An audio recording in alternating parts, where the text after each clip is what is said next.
চলমান এইচএসসি পরীক্ষা ঘিরে গুজবের জালে আটকে পড়েছিল হাজারো শিক্ষার্থী।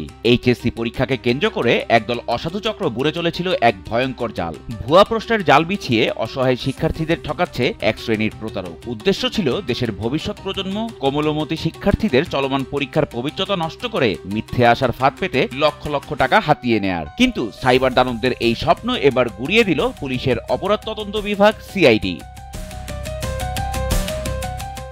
চলমান এইচএসসি পরীক্ষায় গুজব প্রতারণা ঠেকাতে ভুয়া প্রশ্ন সরবরাহকারী 17টি ফেসবুক পেজ, গ্রুপ, ব্যক্তিগত অ্যাকাউন্ট, টিকটক অ্যাকাউন্ট ও ইউটিউব চ্যানেল শনাক্ত করে তা বন্ধ করে দেয় সিআইডির সাইবার সেন্টার। এই জঘন্য অপচেষ্টা রুখতে সিআইডির সাইবার সেন্টার অত্যাধুনিক প্রযুক্তি আর কৃত্রিম বুদ্ধিমত্তার মাধ্যমে 17টি ভুয়া সামাজিক মাধ্যম শনাক্ত করে তা ধ্বংস করে। পাশাপাশি এসব চক্রের মোবাইল নম্বর, আইপি অ্যাড্রেস সহ বিভিন্ন ডিজিটাল প্রমাণাদি সংগ্রহ করে অপরাধীদের শনাক্তকরণের চেষ্টা চালিয়ে যাচ্ছে সংস্থার সাইবার পুলিশ সেন্টার সিপিসি।